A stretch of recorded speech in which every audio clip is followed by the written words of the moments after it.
Everyone,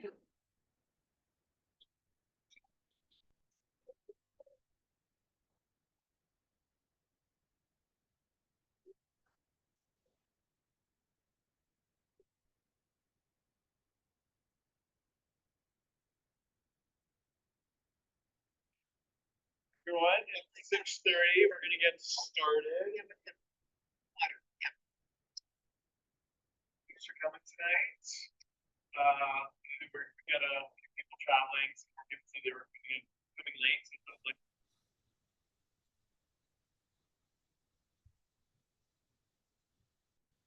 I'm going to kick things off with police department, fire department.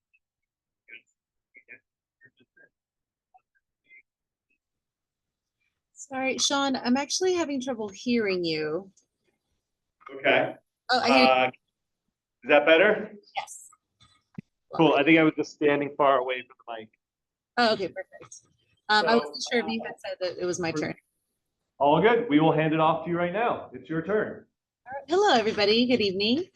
Okay, so let's get right into it. I have a couple of things from the past month, but I also have a couple more recent things and something earlier today that I want to go over. And I know you guys are all living in the vicinity, so I just want to kind of touch on those. But before I get into that, in the last 30 days, I noticed there were 4 burglaries. Of those 4 burglaries, 2 of those were garage break-ins where they stole e-bikes. So significantly higher price items that were stolen. But one of them that I want to discuss was particularly kind of stood out to me because the person had actually entered their neighbor's backyard and then from their neighbor's backyard jumped over that fence into the victim who called the police's yard. They tried to manipulate the sliding glass door to enter into their property, but the person was home and they peeked out the window and scared them off. And I say that because we, as I've mentioned before, we do these security assessments where we'll come to your property, we do walkthroughs and tell you how to better secure it. But something that I always tell people is that you're just as secure as your neighbor is, because if you do whatever it takes to secure your property, the entrance points, but if your neighbor may not have the same sort of gates or setup in their access points, and it's quite easy to get from their yard into your yard, you've now become vulnerable. So we discuss this a lot in like neighborhood watch meetings and just even in those general security assessments, because it's always great to be able to work together with your neighbors and kind of discuss that if that is something that is of concern or you notice that there is a potential vulnerable point. We can always come by, do a security assessment for both properties and talk about how to maybe mitigate those instances by different various options. We'll consider different budget limitations as well, but just something to consider that, you know, if your neighbor isn't doing what they need to do on their end, that's definitely going to impact you. I've had a break-in in the Sunset Park area that I handled last month and did a security assessment for. And while we don't know for sure, just from looking at the property, we're fairly certain that they may have access by entering through their neighbor's side area. So just something to consider and to keep in mind and to work together to prevent some of these situations. The other thing I was going to discuss was that there was a robbery that occurred. So this was somebody was leaving Jameson's. This was around 11 p.m. They walked to their vehicle. They had an expensive gold chain on, and they said that they were approached by somebody with a knife and asked for their chain. They gave up the chain. They didn't contact police right away. They came to report it. I believe it was either a couple days later or the next day, but they came to report the incident after. And with this, of course, this is an isolated incident, but just always, you know, being aware of your surroundings, especially if you have something quite valuable on your person. This was at the late hours of the night, but generally, you know, this is something that could happen at any time of day. And it's just always important to be aware of those items and things around you. And so now on to what happened earlier today. So you may have seen that there was some police activity on 3rd and Strand. There was actually a vehicle that was contacted. They were wanted for LAPD, from LAPD, and using some of our departmental resources, we were able to make a felony stop on the vehicle. The person is now in LAPD's custody. They did have an injury, and so LAPD is taking the handle on that and taking that person back. They were wanted for some time. So if you did see that activity, that is something that had happened today. That was around 3 p.m. today. I believe some of just that main street or that street was closed. I don't believe an SM alert went out for that specifically because it wasn't on a busier street. But if that is something that impacted you, just so you're aware of what was going on. The other incident was on the 27th. This one was, I believe it was Ocean and Bicknell. There was a DUI that ended up with a person being injured by the vehicle. The driver of the vehicle was arrested, and they suffered minor injuries. However, the person that they hit had some severe injuries, and they're still recovering. And those are the main ones I have. Yeah, those are the main ones I have right now. So I will hand it over to Officer Avila if there's anything I'm missing, and then we can answer any questions. Hey folks, hope everyone's doing well. This last 2 weeks we had a crime meeting regarding burglaries, and there was an increase regarding burglaries in the apartment carports. So as crime prevention coordinator Halima said, if you want us to come out and do a security assessment on your property, we are more than willing to come out. But just keep in mind, keep your valuables. If you don't want things taken, if you can't secure them within a carport, keep them inside your house or put them in your vehicles. But there was an increase with the carport burglaries. Just keep an eye out for each other, your neighbors. If you see something, say something, and we'll be more than willing to come out and help you guys out. Thank you. Any questions? We'll start with Jerry up front. Yes, Jerry Rubin, Ocean Park resident. First of all, I'd like to thank you very much. express gratitude for Chief Batista and the excellent work that he's done over the years, and wish him all the best. And the acting Chief Jacobs, I heard him speak at a community event the other day, and seems like he's already doing a good job taking over. I'd like to ask, now that the city manager sent a letter to a neighborhood organization, and in that letter saying that he felt confident that all of the city council members made safety the highest priority. And I feel that. I've spoken with all the council members, and that's the way I read it. They all feel safety is a highest priority. And I'm wondering if you agree with the city manager about that, and that we need to all work together and not try to make it a political issue in some ways. How's it going, guys? Can you guys hear me? It's Officer Tago. Hi. Hi, I apologize. My camera's off. I'm at soccer practice right now with my kids, and I look a little crazy. But it's good to see everybody. I'm glad you touched on that. There's no hiding it. It's out. Chief Batista announced his resignation a couple weeks ago, and we're very thankful for his leadership and his guidance over the past several years. But trust me when I say, and Officer Avila and CPC Halima will vouch with me, that we're in great hands with Deputy Chief, or now Chief Jacob. One thing I will tell you is it doesn't matter who's in command with the Santa Monica Police Department. The primary focus and the top of the list will always be public safety. It doesn't matter who's in charge. So that's one thing that's always going to be pushed forward as the number one thing is public safety. Thank you. Yes, John. Yeah, I have a question. After the event on Bicknell and Ocean Way, which was, for someone like me who was there before the police, was pretty traumatic.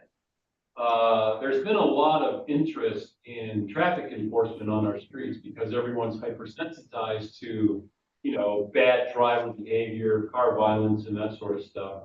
I was wondering, I know I've asked this question multiple times over the years, is there any data on the traffic enforcement stops that you do in Ocean Park? Is there a map where we can see that it happens, or is it maybe possible to get that data in the future?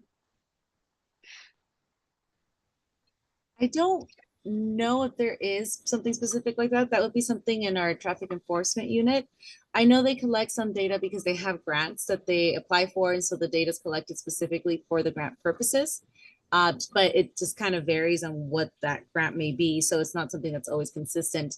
I can find out and see if there is anything, but I will tell you that yeah, traffic enforcement is a big hot topic right now. It's something that our interim chief Jacob is focusing on, is something that the city's focusing on, and we're working closely with the Department of Transportation as well. So it is something that we're definitely keeping an eye on, and unfortunately we have had some major incidents recently to highlight how important it is to focus on that. Thank you. And More just- focus. And Halima, Just to let you correct know, me if folks. I'm wrong. I believe a lot of those stats are in the Blue Notebook, correct? Well, the Blue Notebook, if you guys are reading that, that's on our website. It's something that we release on a weekly basis. So it'll be based on what was done in that past week. It may not touch on specifically what you're looking at, but I think it is a good starting point to take a look at some of the activity that's been done. And that's in the OPA newsletter every week as well. Cool. Any other questions for police department? Great. I don't believe so. Thank you for everything you're doing as always, and thank you for coming tonight. Thank you all Thank for you. your time. Cool. Can we hand the floor over to our fire department? Yeah, That's on the good pair. evening, everybody. How are you? Thanks again for having us, and as promised, want to make sure we take a little bit of time and just update you with a couple things that are going on. And I've got Chief Halleck is on the line too as well. Today was a really big day for our fire department. So a number of years ago, we brought up the idea of bringing ambulance service in-house to the fire department. And as you recall, a few weeks ago, we shared with you, we had started the process of hiring people, and today was the first day of the Ambulance Operator Academy. So in 2 weeks, if all goes well, we'll have 9 graduates from that academy that started this morning. And you'll start to see a Santa Monica Fire Department ambulance out there with a couple of young individuals driving it around. They wear light blue shirts with a Santa Monica Fire Department patch, and we'll be initially putting 1, maybe 2 units in service initially, and then anticipate growing that program over time. We get asked a lot why, why are we taking that in-house? And when you own it, you can control it. And we can control the customer service, the premium customer service that means so much to our citizens, our residents, and guests. Also, it's a gateway into our organization as a new firefighter. What a great opportunity to come in as an ambulance operator, get some good experience, learn about the culture, learn about our expectations, learn the city. And then if you're interested to continue on the path of being a firefighter, it's a great pathway for you. It's just yet another way into the fire department organization. And it's part of that just cradle to career opportunity that we have out there. So another huge milestone for our organization this morning. And we're really glad to see that, and we appreciate the support. The other big milestone that's just around the corner is at council tomorrow night. We on consent agenda have 3 contracts that we are putting through for a nurse practitioner. We've offered the position to 3 different individuals because we're going to use them over the course of a 40-hour week to ride around in a unit that is dedicated to assist individuals that are having crisis, individuals that are experiencing homelessness, and also maybe some folks that need some additional care. Not every emergency is an emergency, right? We have folks that need medications that they can't get. We have folks that have some fall protection issues. We have homeless that need access to all sorts of services that they just don't know how to get to them. That's exactly what this unit's for. It's going to help relieve some of the call volume in our downtown area. It's going to relieve some of the workload on Big Red, our engines that are out there running emergency calls, and really help the system out.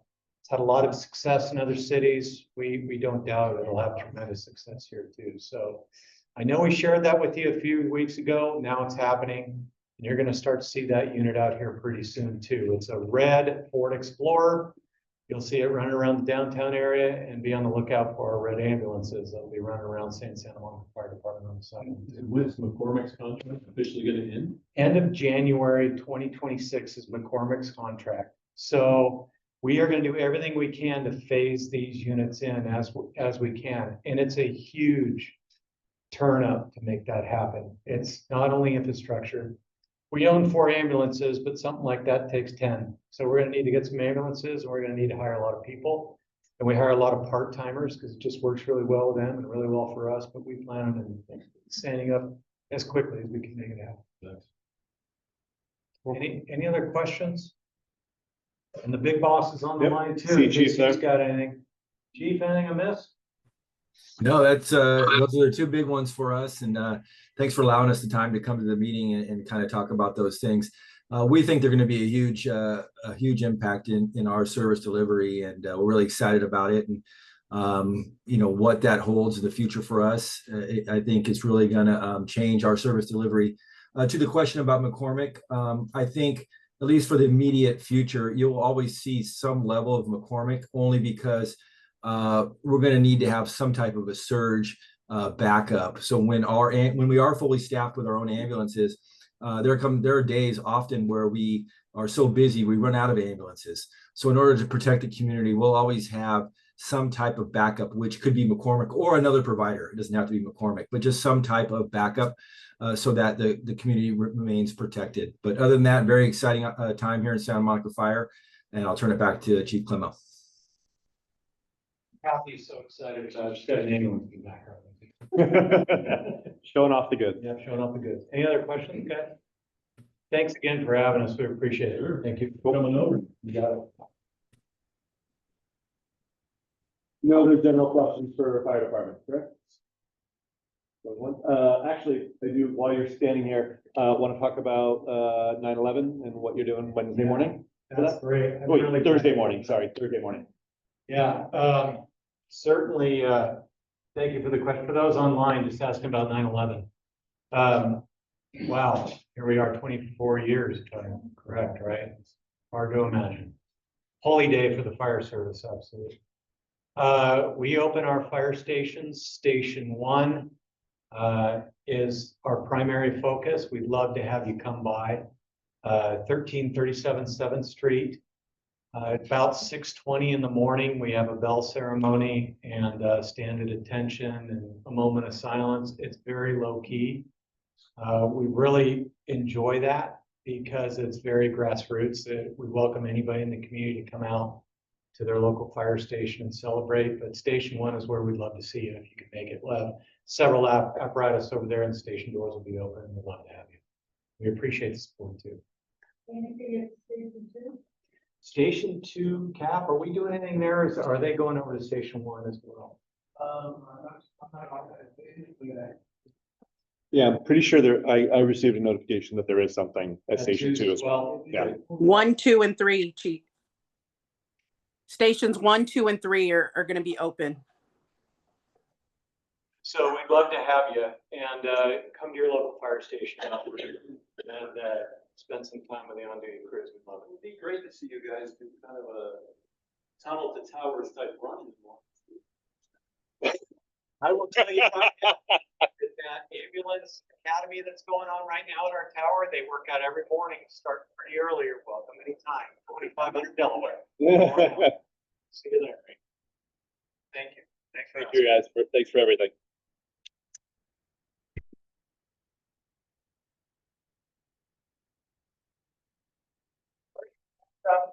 We've got Sam Shapiro Klein, he's the executive director of Santa Monica Forward, here to talk a little.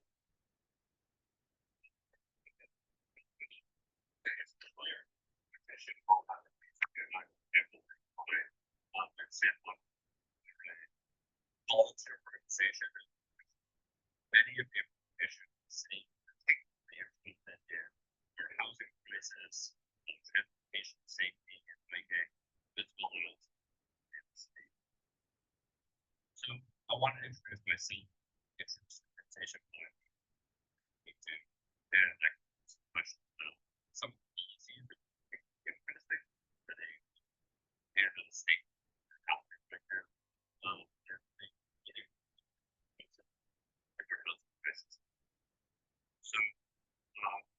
starters, we're an organization and there are many members of public laws that essentially addressing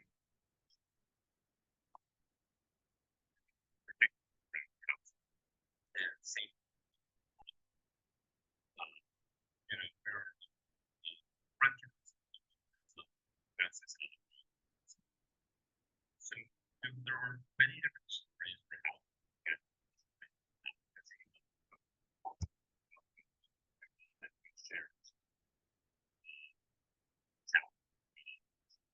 I graduated college when I moved to Washington, D.C. And here looked at our and found ourselves priced out. We ended up making it like a bit more down. And it worked well.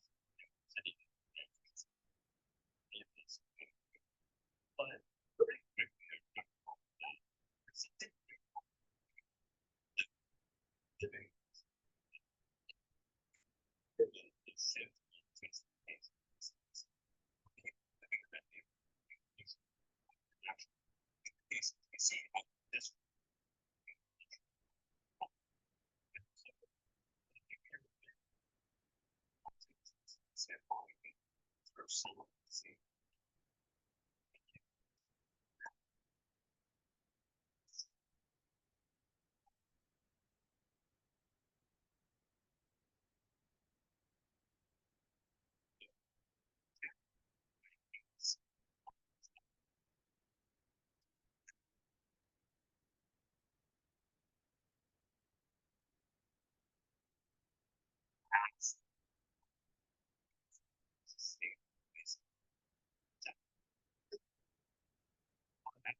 there's something somewhere in this that led to these patterns. And so, what about this?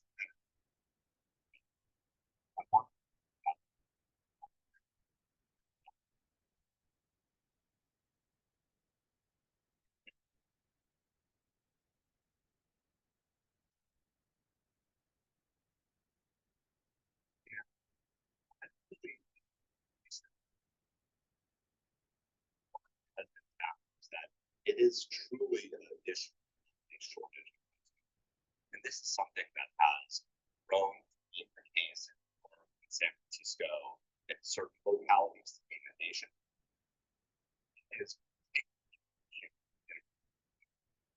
And so work that I do and one example as well as the city is trying to build a house.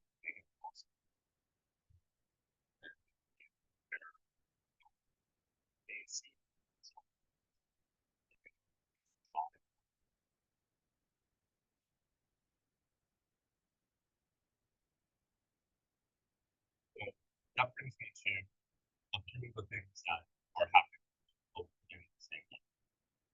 So since the past organizations and living policy, housing and policy,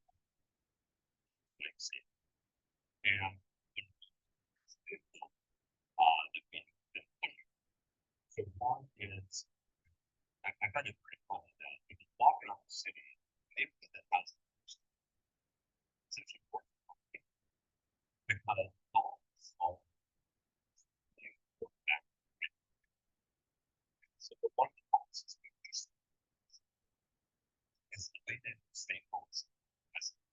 680 basically says if you got a piece of land and it's vacant on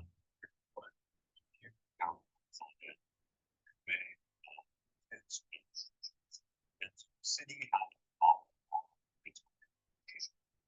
pushed it on the it's a law, don't make it more likely that houses that are now houses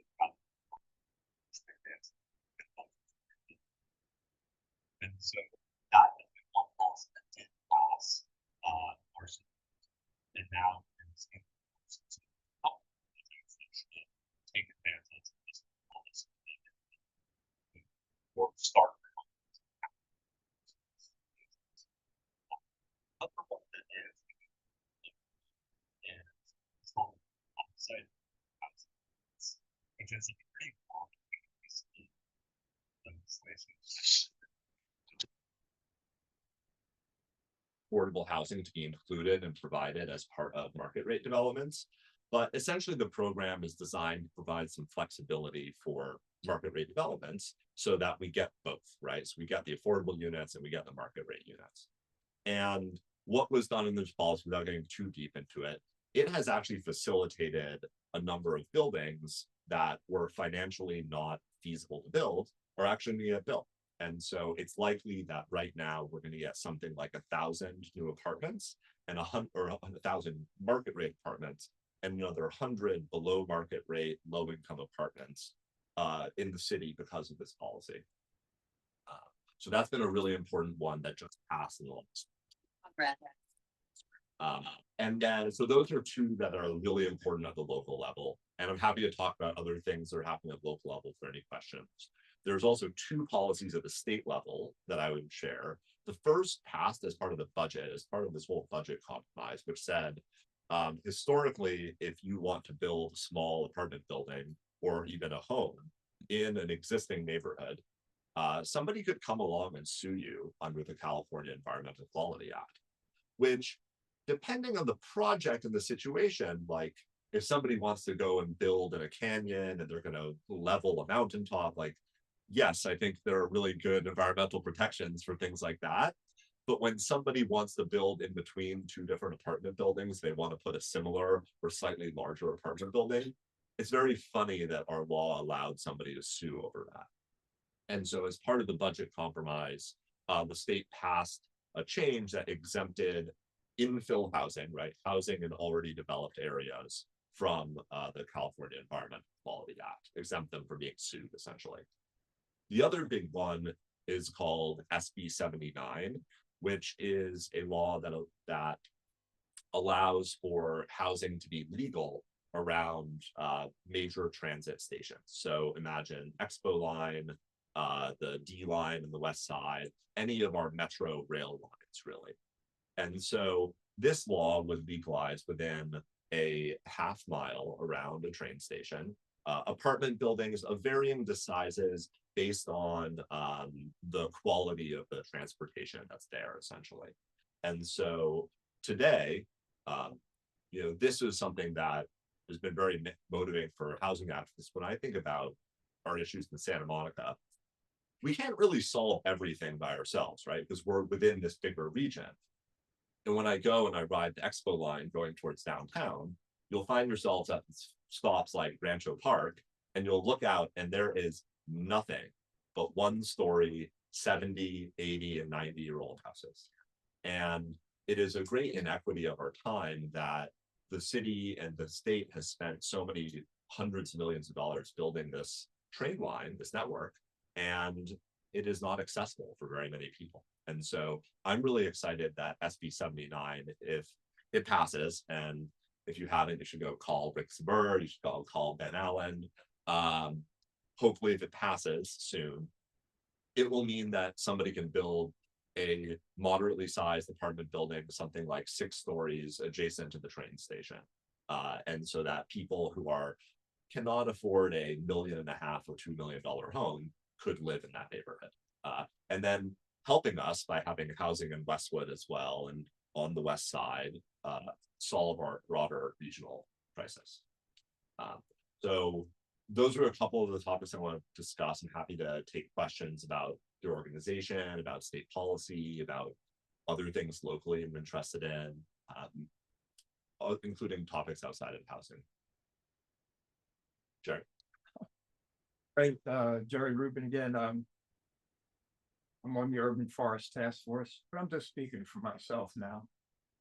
And I've always supported and loved the work Santa Monica Forward's doing for years. And I think it's important to get housing at the transit. Been working on that for years. And to speak out against the NIMBYs that try to kill it in their neighborhood in some way, because it's needed now. But what I'm hoping, and you really don't have to answer it right now, but we need a great park. And there's a lot of groups that understand how that could divide everyone and mess up the opportunity for more housing for a park if we don't do it the way the council almost unanimously did at a meeting a few months ago. What I'd like to know is, why shouldn't Santa Monica Forward put the environment as one of your goals also? So along with housing, and really work on a lot of those issues and meet with some of the people. So I think the environment, sustainability, and climate change are really important goals for us. And that's actually a motivating factor why we advocate for housing in Santa Monica, right? Like as I was saying, the fact that it is important that people can live near jobs so they're not driving long distances, that people can live in places where they're not using huge amounts of electricity to air condition themselves into the desert of Phoenix, right? And having more people in a community which is relatively low carbon. So that is a very motivating factor. When it comes to the park, I think that having green space is really important, and we support building a great park. I think there's a lot of debate over the exact sort of definition of what is a great park and how much is this and how much is that. And I think, our city is going through a process to engage in that, and our council has taken a stance. Personally, and I would add that, Santa Monica Forward as an organization supports building housing in general. We actually had a good amount of dissent and conflicting views on what position to take around the airport. And I think that's great. And that's just how things should be. Personally, I'm concerned with building housing in Santa Monica, not in a particular location in Santa Monica primarily. And so to the extent that our council is taking a path of orienting the entire parcel to potentially non-housing uses, my intention is to hold them accountable for building housing in other places if they want to do that. And you want to build housing now, not wait till. Exactly. I also want to build housing now. So one of the big issues in our city is that we have 4,000 apartments that are approved to be built. And until a month ago, they had been sitting. There was not a single apartment building that had been actually moved from approval into construction since October of 2023. And so when I look at the issues and I look at, we can build it here, we can build it there, I want to build it the place that's already approved, first and foremost. Right. So. Tony, hey, I'm just gonna kind of ask a general question, bearing in mind it comes from somebody who's kind of ignorant on this subject. In today's email, the Santa Monica Mirror had a article about the failure, that's the wrong word, the cessation of the progress of that Gelson's project you guys have been calling it. Do you have any comment on that? I mean, to me, my knee-jerk reaction is yay, but I may be looking at it from a superficial point of view. Forget the good or bad, just the facts on it. I can speak to it too. Yeah, please, someone about that. And I put it in today's newsletter. So Cypress Equity, which was the developer behind both the Gelson's project and the Bullmore project, as most of us have probably seen, they've moved forward with Bullmore. It broke ground last week. There's gonna be lots of trucks rolling through there over the next couple years. I think it's 186 units, mixed use. Gelson's, the funding fell through. in large part because at least according to them was the according to Cypress Equity was measure what's the measure that Yes. GS, thank you. Yeah. Just made the economics untenable. They did not own that property. They had partnered with the owners of the property to have the right to develop it. They've walked away from that contract. The owners still own it and have been shopping it to somebody else. To the best of my knowledge, they've had no luck finding anyone interested because economics are tough right now. And there's no current or future plans at the moment. Nobody knows anything other than what's in the owner's heads. That's And that's the does that extent. include, are we talking about another, possibly another company taking over the project as it exists? There is no project that exists. Nothing was filed with the city yet. Cypress had done a bunch of homework and lined up consultants and drawn up plans, but the plans had not been submitted to the city yet, and they have not been permitted yet. So there literally are no plans. Can you also talk about, old Marple, That's what's it called? I don't think there's more to say on that other than it's 186 units that's underway. So And then I've asked Cypress to give us a quarterly update on progress and next steps, and we'll see if I'm confident they will. But like I've been trying to connect OPA with their project manager so that we get regular updates so we know what to expect, when to expect. I can do that. Gelson's is gonna. So no, it's up to Gelson's management and the property owner. Nobody knows anything of what's happening tomorrow, next week, next year, next 10 years with that property at this point. Third and Pico. What? Are there any low income units in the whole country? I know there was a low income requirement. I think it's offsite, isn't it? I believe that project may be continuing with the units on site. Okay. I think the other Cypress Equity projects, the ones along Wilshire, are being done.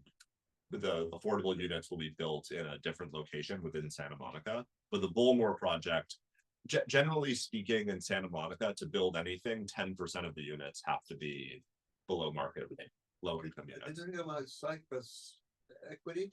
Yeah. Cypress Equity is so big, and how many units are they dealing with? That's A lot. A lot, So yeah. they brought Neil Schechter's. Yeah. Assets that helping us vis-a-vis the builder's remedy project. So they have the entitlement to build anything they.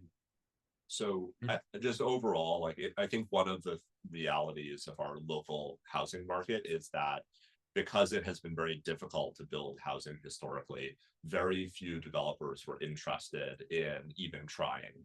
And so there's only something in the range of 3 or 4 companies that are even trying to build any apartment buildings that are market rate in the city. And so I think from the standpoint of, growing our housing stock and having, avoiding any kind of concentration of ownership, it's good for us to have more developers over time, but it's great for us to have the ones who are here who want to really build. Do you view Cypress Equity as some kind of a problematic organization for us? No. I think I would like for there to be more developers who are interested, but there's no reason to think that Cypress, or there's Madison is the other one, and Tishman, those are the 3 that mostly have all the units in Santa Monica. I've been given no reason to believe there's anything particularly good or bad about them. They abide by the laws and they develop units according to Santa Monica's laws. Thank you. Could you, what is it, the 6-story stair? What is that? Oh, single stair. Right, single 6-story stair. I know they passed it in LA. Could you maybe talk a little bit about that? Is it in our future or? It is, it may be very soon in our future. So there is an ordinance up in front of council tomorrow night, which would allow for a process for smaller apartment buildings to be built with 1 stairway as opposed to 2 stairways, which is kind of some of the nuance of actually building and construction law. But generally speaking, like if you build a 2-story house, you can build it with 1 staircase, right? And in different cities, the amount of stories that you can build with just 1 staircase varies. And typically there are other requirements that are designed to offset any kind of fire risk, right? So if you want to build a 50-story building, you probably can't. If you want to build 5 stories, maybe you can build it with one staircase, but only if you put in sprinklers, right? So the city is considering a law to allow this. So why does this matter, right? When cities and states require there to be 2 staircases in a building, it leads to designs that basically mean it has to be a pretty big building for the most part. And it's very difficult to build a building on a single lot. So typically you end up having, you know, they go and buy like 1 or 2 or 3 storefronts in a row or multiple parcels in a neighborhood. And then that way they can make it work. So that's one element. The other element is if you build with a single story, it actually creates a lot more opportunities to have apartments that have, for example, like windows on 3 sides or even 4, like even 4 sides rather than just on 1 side or 2 sides. And so it ultimately facilitates more desirable apartments and apartments that can be bigger. So one of the issues that we face locally in throughout California is it's hard to build apartments that are really designed for people with like multiple children and to do it in a way that's not extremely expensive. And so this is considered a really important policy for making it possible to build family-sized apartments that are like 3 or 4 bedrooms without putting up huge buildings. Hi, I live over on Ashland Avenue. We have some 2 housing projects that I know about that are, the neighborhood is pretty crowded. I think they were built in the 80s. They've been in with the character of the neighborhood. You almost don't even know what they are. And I'm wondering, do you happen to know if those projects are publicly or privately owned, and why we're not doing more of those kinds of housing for for our housing stock? I'm not familiar with those particular. No, West Lincoln. Okay.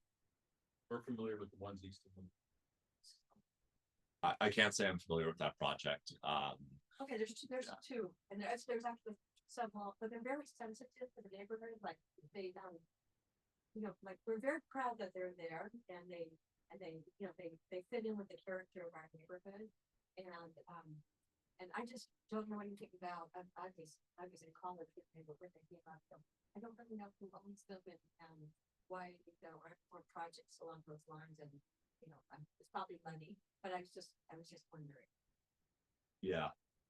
One thing that, so I don't know the specifics of the projects, but if I had to hazard a guess, one of the things that has been a challenge with building housing that people really like in Santa Monica and elsewhere is that the kinds of projects that people used to build like 80 years ago are mostly illegal now. It mostly says, right, like you need a setback on this side of a certain amount, you need a setback on this side. And so once you start having all these constraints, and then you need this much parking, and then you can't do this and that. And so projects that might be a little bit more flexible and do something which is aesthetically more desirable are very challenging today to build. But I can't really comment on the specific ones, but I think there's a history of building more unusual and greater variety because the law was actually more flexible about what you could build. And so that's sort of one of the other things that I'm interested in and as an organization to make it fewer constraints, make it more flexible for people to build different types of projects. And last question from B. Yep. I'd like to go back to the Ellison's project for a minute. And that I have 2 questions. One is whether site was actually able to build under the rights of builders ready. And if they were, are those rights transferable? Actually, 3 questions. Are those rights transferable to the landowner, which site was wasn't, or are they transferable to any other developer that might work on that property? I don't believe they were, but I can answer this question. Thank you. So that project is not a builder's remedy project. That project was designed to take advantage of the two state laws that let you go higher, even though they did not do it. And we already know from Suntrust Equity buying NMS properties that those builders remedies, whatever the term is, are transferable. So yes, but there's only like 8 of them, I think, in the city. Would it be accurate to say, so as part of the city's last rezoning, as part of its housing element that happened in 2023, Lincoln Boulevard in general is a place that is sort of destined for housing. And it's supposed to, be a way to revitalize Lincoln and have, as being a good location where you're not displacing any residents by building there. And so I suspect that the Gelson site is part of that, where housing is permitted there. And now there are a variety of state laws that allow for increasing density in the locations that cities have identified as being desirable to build housing. You increase the number of moderate and affordable income, right? So affordable is one bump, and then moderate's the second, and that puts you in the height limit. There's about 16 stories. 16. That's about what the limit comes. 1/6. 1/6, yes. 1/6. Sean. No, we've gone way over. I'm sorry, but what I want Sam to share with everyone is how to get in touch, how to get involved, tell people about the happy hours, you name it. Yes. So Santa Monica Forward does a monthly happy hour the third Thursday of the month at the Santa Monica Brew Works. I'd be happy to email everyone my contact information if that's okay as well. You're welcome to reach out to me and we can talk about how to get engaged with Santa Monica Forward. We have a mailing list. We have a Slack channel to be able to talk to people in more real time. It's also a great resource. Like we do have people who come and have issues with their rentals or issues with city services and sort of connect with their community to figure out ways to solve that, since we have a lot of people who tend to be have some expertise in housing and things like that. So great. Did you say the third Wednesday of every month? Third Thursday. Thursday. And I try to include those in the open newsletter most months. So Thank you for doing that. of course, And thank you so much for having me. Thank you. thanks for being here. Our final guest is Becky Warren. And I have Victoria with me. as Great. well. Here to talk about labor peace agreements and the peer and city council and lots of stuff around that. I'll just hand the floor over to you two. I am Becky Warren, and I'm Victoria Charbonnier. And I am a Santa Monica resident and a business owner. My business is here on Main Street, and I live over almost in Ocean Park, but just across. I'm on east of Lincoln on Ozone, so but a nearby neighbor of you. And share what your business is. I own Elevate Public Affairs. It's a public affairs firm, and we're right here. Where the Edgemar building is. So we're upstairs up there on there. So I work with him. Yeah. So anyway, thank you so much for your time. I really appreciate it. I know we have a lot of issues going on with the city. As we all know, we've been watching everything that's been happening. One of the issues that we wanted to talk to you about that we're working with a lot of the local businesses here is that there's a thing that the city council asked the city attorney to draft, which is called a labor peace agreement. This was an issue that came up in 2018, and that time that city council unanimously rejected that measure. And the reason why they rejected is the same reason why there's concern today, which is that because it increases the cost so much for local businesses, that the local businesses that have a city lease, so for example, the pier is all city leases. There's different places like Shay J's or, all around the city, there's different city leases. And in fact, because we don't know how it's going to be drafted, all the outdoor dining, those are all city leased. Those outdoor dining spaces are all city leases. So a lot of these are there have been local restaurants that have been there for years and years and years. A lot of these businesses cannot afford that kind of mandate. And so they might have to leave and go to a place that doesn't require it. I mean, could be, so they might have to leave there. there's been a couple examples of that now. There's a couple of mandated labor peace agreements right now in the city. There's one over on Arizona, I think I'm 4th or 5th. And then there's also one where the Hilton has that hotel, but then there's a restaurant that's been empty for 7 years. And that's because there's no one that really wants to go in because the cost is just too much. So with the city strapped for resources, as we just saw, they're on the edge of, I guess, calling for a fiscal emergency, according to what I read in the Daily Press. That's not the time for that. And then the local businesses, and we have letters, I don't know if you have enough copies of all the businesses that have already signed on, just saying like, this is not the time. Because what our fear is that the only people that can afford to get a city lease is big corporations. And so, you know, we don't want the lobster to become Red Lobster. I mean, that is not what the city's about, right? And so what we're just saying is, this is not the time. We can't afford this. We also do not want more vacancies. And so I know that you all have a lot of issues with the city council as well. So if you are interested though, in whether you want to take a full position or if you're interested in just getting more information, we have cards and you can fill them out if you want to get more information or anything like that. So we can hand those out too. So that's, I'm sorry. Oh, it's all good. I'm like talking. Go ahead. No, we also wanted to add, like, Santa Monica's known for their small businesses and how unique each small restaurant is in the city.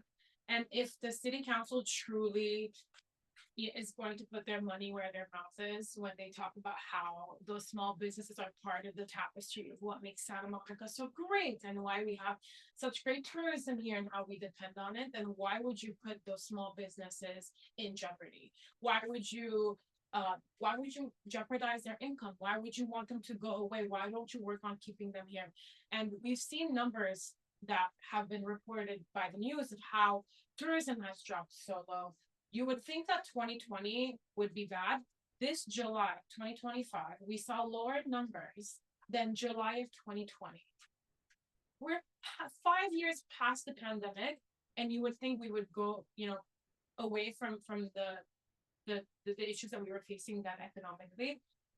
This is like decreasing over the years, just by the way, not just because of the you know, political environment that we're dealing with right now. So we hope that you would consider looking into this a little bit more. We don't know when the city council is going to. Yeah, so basically the city council has not decided where they're gonna weigh in on this. It's just gonna be, they're gonna have the city attorney bring back. And so right now, a lot of the city council members are really open to listening and hearing from businesses. And so you'll see there's a lot of local businesses here that have signed on to this issue. And I think the biggest thing is when you talk to a restaurant owner, you should ask them, because what we've been hearing is that they're saying that they're struggling more than they have in a long time, and it's just not getting better. There's a lot of factors for that, but one of the things that we don't need to do is, like, you know, something even more difficult. This, you know, whether you like this idea or not, it's like, let's just not do it right now. Like, we need to focus on fixing the city, getting our businesses to be flourishing, getting more businesses here so there's not so many vacancies, and local businesses. You know, we don't need big, huge corporations coming in, because that kind of changes the whole look and feel of why we like to live here. So anyway, so that's it. We just think we wanted to share this issue. We don't know when it's going to be coming up. It could be coming up as early as October, but now with the fiscal emergency, we don't know what that's going to mean either. But in the meantime, we want to educate you all, and we would love to have you on our side, just in case if this does come up, then we're ready to show what the Senate, you know, the constituency of Santa Monica really feels about this and how we should be prioritizing our small businesses to stay here. Yeah. It'll be easy to remember because we don't want the lobster to become the Red Lobster. Yes. Starting to become a we all agree on that, right? So We need to do something about the empty places that have been empty for years. right. This year, Yeah. worse. I'm sorry. We don't want to see it. Yeah, we want to figure out ways to figure out what can encourage businesses to come back here. And the ones that we talk to, they're just barely holding on, as you know, like you all know restaurant owners, and it's been tough. right now for them. Lori, you had a question? Yeah. Examples of what, issues are in the labor piece agreement that are particularly a big difference. So we don't know, we have to, like I said, the city attorney is gonna be drafting it, so all we can know is what it was before. And also what we've seen at LAX has one, things like that, as you can see, LAX is now all operated by HMS Host, you know, so. So the old labor peace agreement, what it would require is if you're gonna have a city lease, before you can lease the property, you would have to make a labor peace agreement with the union. That means that the union won't protest your property, but they also get all of your employees' personal information, including all of their home information. So there's been a lot of incidents, because it's just happened in Marina Del Rey where, you know, employees are startled by having home visits and they don't, you know, there's like they feel very violated by that.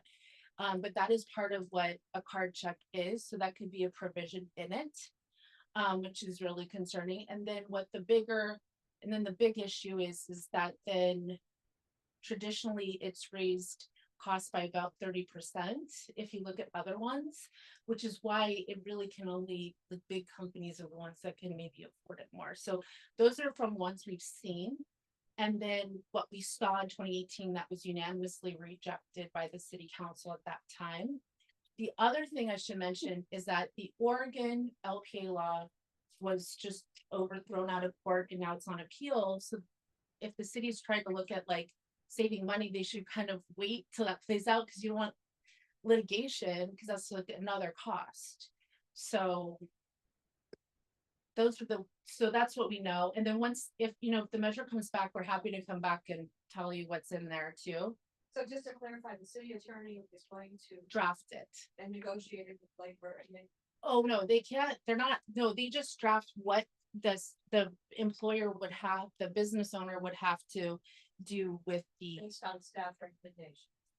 I'm asking, so heavy staff. This Seat at the table. So what happened, I know that's what's so confusing about this, because the city attorney will come back and draft something.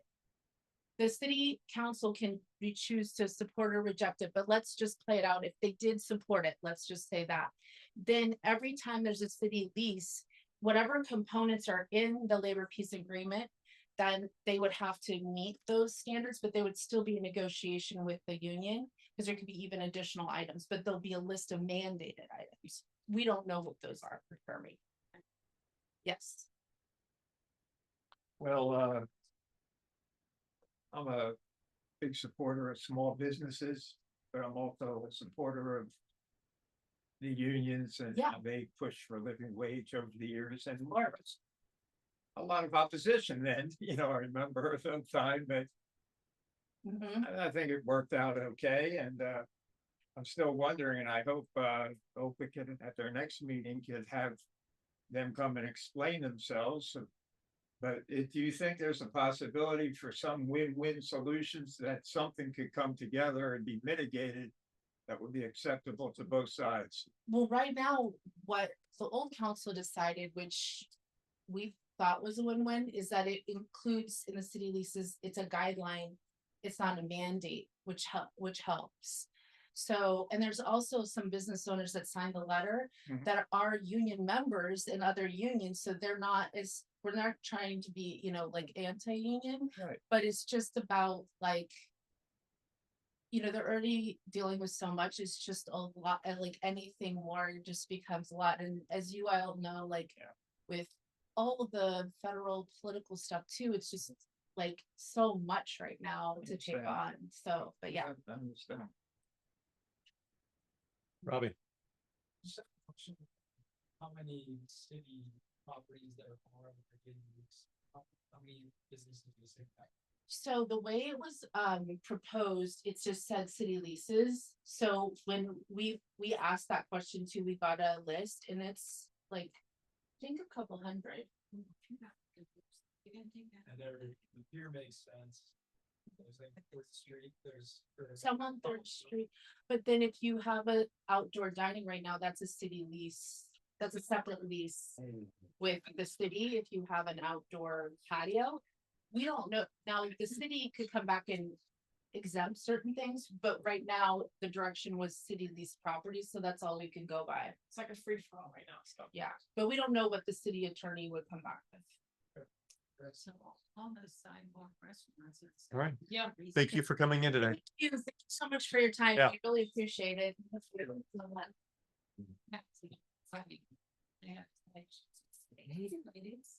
Shifting into board business.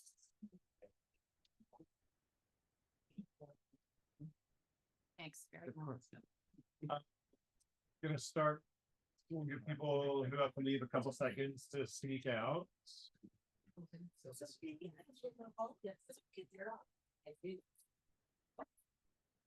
If you're leaving, please do so quickly and quietly.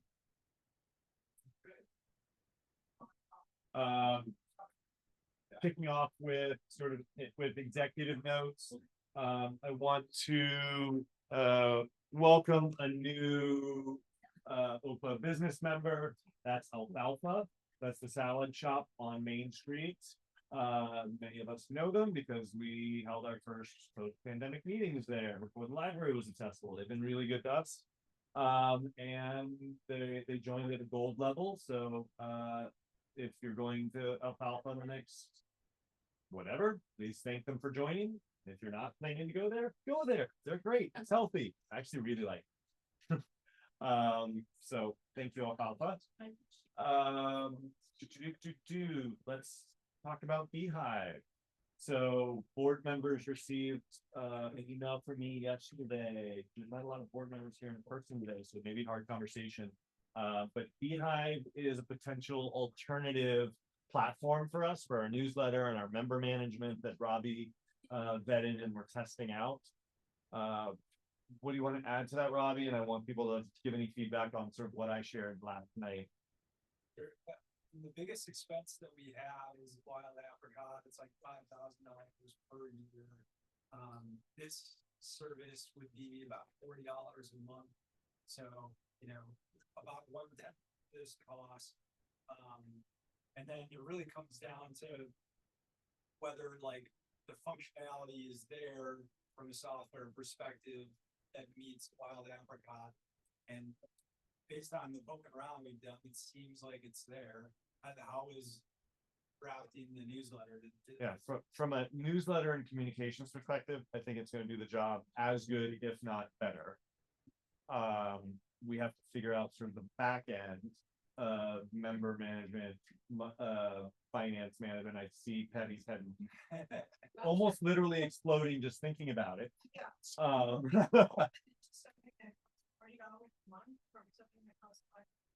It might go up to 100 a month, but it's under 100 a month.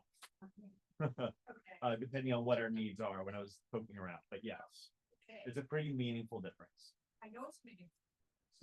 Somebody's gonna have to fix it because I sure don't know how to do it. Yep. So that goes into that, a lot of things that goes into that, you have to talk, well, we should definitely, you know, make sure when you have a chance to like get clicked through it and, well, you know. Nobody else is doing membership as far as I know right now. Yeah. I know that Sean can if he wishes. I mean, I'm optimistic. I think it might be, that's like, it's just a new. Yeah, I haven't played around with that side of it yet, but having played around with the newsletter side, I am unimpressed with Blue Apron. Like, and that's as light of a statement as I can say about them. I'm really, really not happy with that. And if the back end for all membership and finances is even half as seamless as I think the newsletter is going to be, I think we should seriously consider it. I wouldn't be surprised, to Robbie's point, that it may end up being better. Okay, So what we should do is maybe the three of us at the end of the meeting, if there's time, is chat about what are the half dozen or five, you know, the things that are most important that you're most concerned about, so we can do a little bit of homework on that. That's my thoughts. Hey, good. Yeah, well, I have a comment. Okay.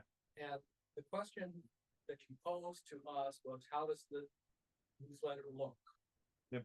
Okay, and it seems like the way the newsletter looks is about 1/10 of everything else. Okay, I mean, how is it going to function with Patty in mind? Remember, you know, the ability to, just take $10 from deep, and all those other things. So, like when I made my comment, it was a very superficial. I know, I comment, was strictly asking about the newsletter in advance of meetings today. spacing, because it was about the newsletter Correct. and not about everything else. So I really think and to go, I spend money. And I know if I'm gonna spend $5,000 and somebody's gonna say, okay, well, I can do it for $4,500. That's one thing. But if I'm spending $5,000 and somebody's gonna do it for $400, I'm gonna have to take a look at that. Mhm. Okay. Yep, I agree. Not making any judgments yet. We've been looking at a couple other options as well. I think the 5,000 is out of line, Well, as opposed to the 500 being out of line for what our level of needs are. The other stuff that we looked at, like Shopify and Substack and a couple others, are more in that sub $1,000 a year range. So, When we went over a certain amount. yep, I know of users, it triggers an estimate. They have an interior, an interior way of getting money. We have PayPal, for which we pay an extra amount of money to have that connected. Yep. PayPal is free for us, is costing us about $1,200 because they're not that secure in taking the payment. Right. So that's one thing, and that's, we have to take that into consideration too. What we're doing is security that. Yep. And we get the payments, and we do a whole lot of other things. Yep. That's gonna make me crazy. It may also help. I do know they're integrated with Stripe, which is a major payments processing platform that powers restaurants and So glad. lots of companies, and would actually enable us to accept credit cards directly, which we'd have to pay a fee for. But it may open the door to a lot more people going, sure, here you go, take it.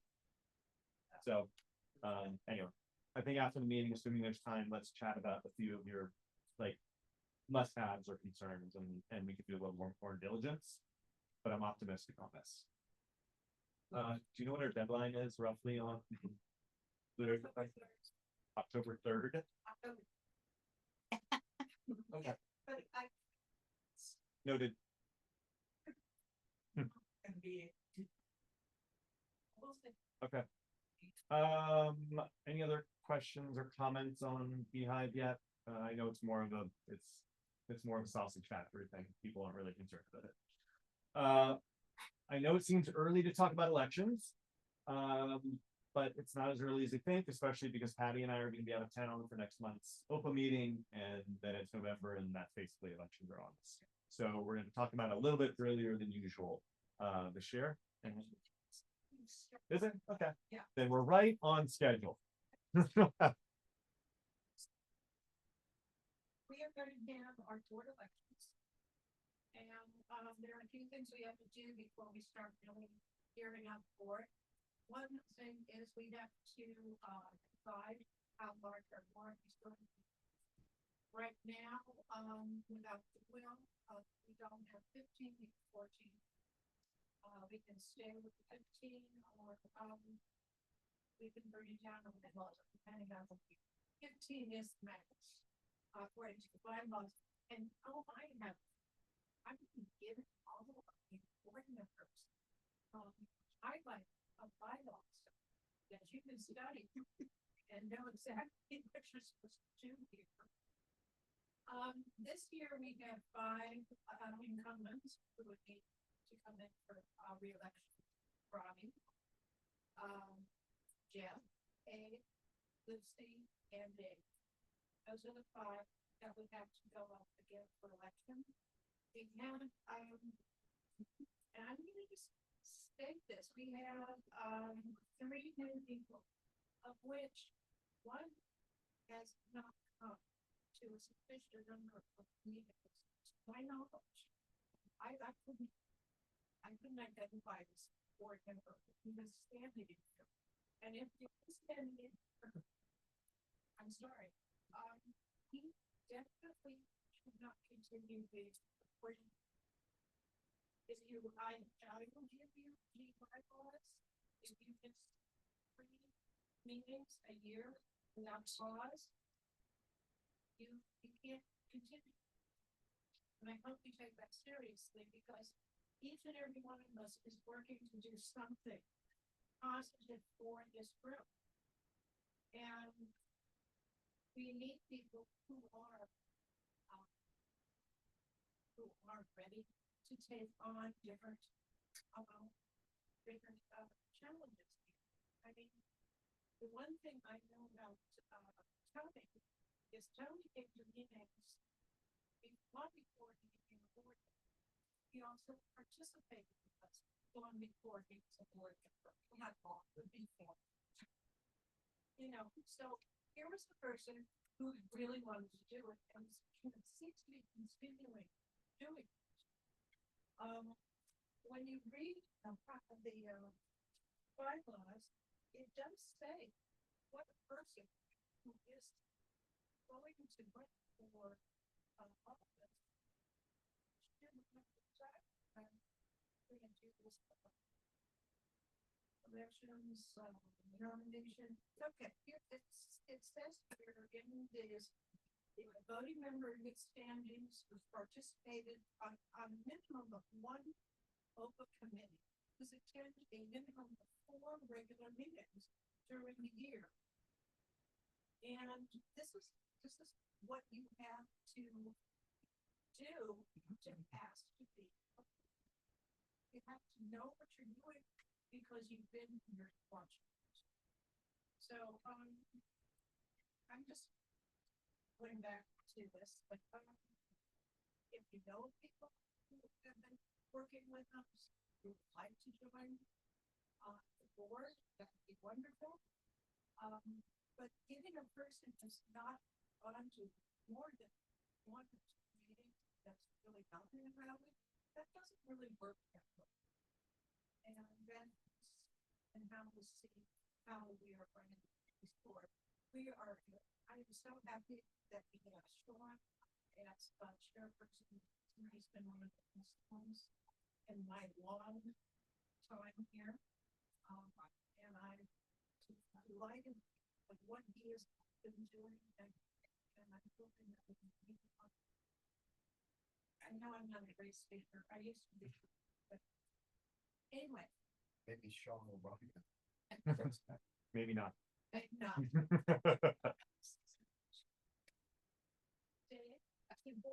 So what do we need to do over the next month? What are Basically, you need to look for candidates. The candidates are people who are interested. The candidates are people who will do something with us and work with us. They don't have to just all agree on the same things. I mean, my goodness, you think John and I could live together? That would get along really well. Yeah, we do get along, but see, that's because we both very patient and kind people, aren't we? Yes, we are. Yes, Dave. It sounds kind of old school, but I wouldn't mind patio snow on out. We actually all read this in the initial when you read it, turn it back in later. Okay, that's. Same way. No, I want them to keep it and I want them to look at it and know what. Yeah, it wasn't highlighted once that we. I didn't even see a city or. So. I didn't see a city. I still can't get this. And also. That's just. And working on this, on these bylaws in 2015. Tony, you had a question? I'm just about board members, so, you know, before being a board member, I came to a lot of meetings, right? And so, as I look here and think about the last meetings, the general like flow seems to be, we have speakers, and then there's a massive exodus. For the meeting, we need a half dozen people, or, well, you know what I mean, like just a small group of us still here for the meeting to do board business, talk about finances and what it is, but it really seems like we need more member engagement, meaning members who come to meetings each month for already existing members. There's a couple that they were here, I don't see it, I haven't seen them, they were here last time, I haven't seen them since. That come and are engaged in our meetings enough to be considered to be board members from this point forward, you know what I mean, like. Yep. So it just seems like there's some kind of disconnect. Actually, a lot of business is not something people want to do. No, I understand. Right, but Sony's point is we need people that want to not leave at intermission. And we need to figure out how to do that better. And those are the right people to probably join the board. It's such a, this neighborhood is, it's such a sought after neighborhood. The Ocean Park, part of Santa Monica, you think there'd be more willingness. I mean, I know most of my neighbors on our street, and some of them travel, and I a lot. But I mean, it seems like we could all be better at engaging our community to not only be members of the OPA, but also look forward to making an active participation, active impact in the organization, be members of that. I mean, I'm sorry, board members. So what you're saying is we need to stir up more controversy so that we have more things to talk about it. Hey. Well, to address this, Tony, and this is just a pure marketing thing, is when I first started coming to OPA meetings, the board met half an hour before everybody else was let in, instead of being at the end of things. Okay, so it was like always a thing of, even before I was a board member, what are these guys talking about? What are they, what are they gonna do now? See, that was the problem with transparency, and that was something we had. And well, So you're saying there would be so transparent. So you're saying for you there was some appeal. There was an appeal. There was there was the allure. Allure, cachet, whatever you want to call it, of like being a board member. You want to be in the room where it happens. Yeah, and then they can disseminate to the rest of the crowd. Interesting. It worked for me. Still, that I want to become a board member. Interesting. And in any case, maybe something that we should try. Okay. I mean, we only have 326 members of a city which we have thousands of people. And no matter what we've done, we've never gone past 400. That was like the best we ever did. That's when we really had things flying all over the place.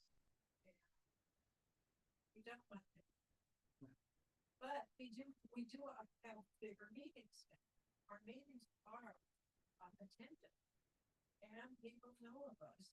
And there was a time that we were not the most fortunate groups. People thought we were. Anyway, it's been a long time. But yeah. So to move forward, if anyone finds somebody who is interested in being a board member, and we have enough board members right now, just to keep it in numbers. If anyone is interested, they have to be already a member and have at least been here a couple of times. They have to write down, say they want to be a member, contact me, either me or and they have to write a little blurb about why they want to be and something about them. Just a little bio. All of this has to be done up to 4 weeks before we have a vote. The vote will be in December. We have, whatever day is in December, we know that's for, that's the deadline.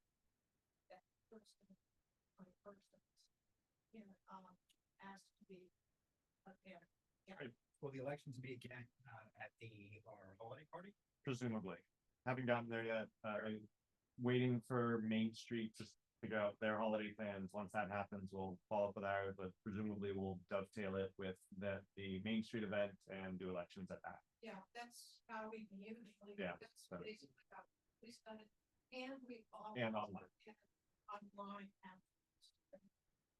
Cool. And, so. Again, Robbie, Jeff, Amy, Lucy now, and Dave.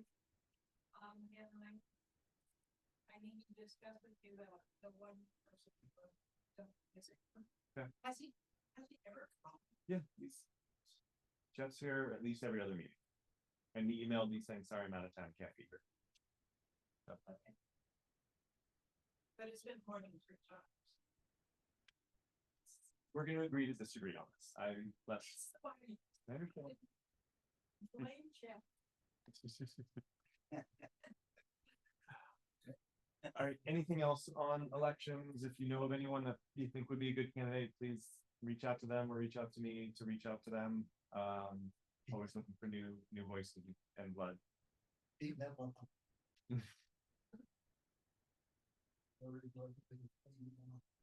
I'm very familiar with her. Yes. Thank you. All right, moving on, event calendar coming up. We have, I believe, Dave, our final beach cleanup in 3 weeks. You know, final cleanup of the Adopt a Beach program, Sunday the 28th. So if if you're around and available, could use some people for that. Turnout sometimes lags. It does feel there's a lot of beach cleanups lately. So I don't know if that was part of it or what. Like, I know there was one last week. There's another one this week. The city's doing. Yeah, there's a coastal cleanup day too. Yeah. So, but if you're available, please, Sunday, 10 a.m., Power 26. It's always good to see Judy there, and when he can get a job. There's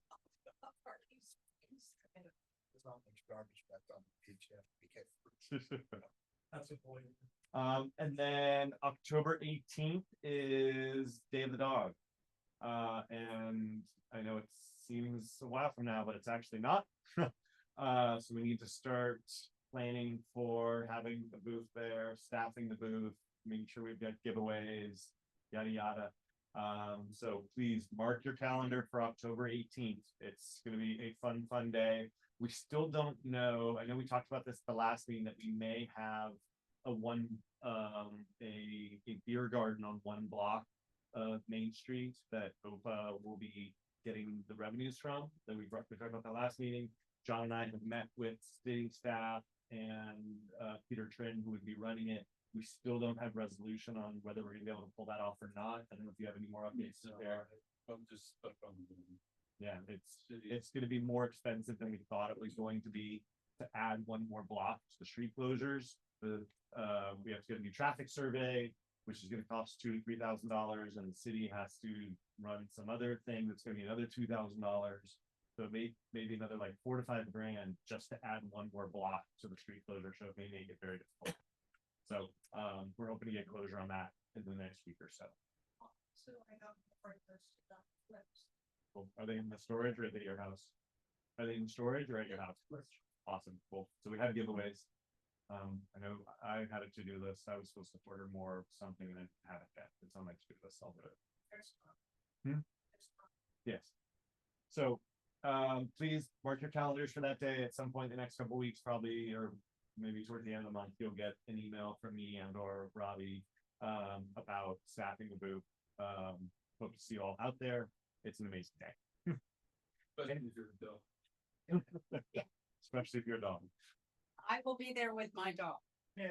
As will 10,000 other people in the house. I will be flying back. We don't get there. Any other events or activities to share and talk about? I know there's a book club that Tess has been running, that's meeting next week. It was in the newsletter if you missed it. Tony, oh yeah. I just wanted to say first of all, seemed like the summer mixer we had at Lula was, a good event and, successful. And thank you, Tony, for organizing that. That was great. Very welcome, thank you. It was fun, and, do you want to do a fall mixer before the holiday parties? I mean, any thoughts on that, either one? We just spend a good amount of money on that. We're not the little quick, like, looking at the calendar. But we're gonna spend a little bit of money on the holiday party. I don't know. If they want, if you want. I'm open to ideas. This is for everyone to speak up. I have no thoughts one way or another. Like if we did one, it would probably be October, right? Because we did one in August and then holiday parties in December. So it'd probably need to be late October-ish. It'd be Halloween. There's worse ideas. No. Not bad idea. I agree. You're in trouble for that, Dave, I think.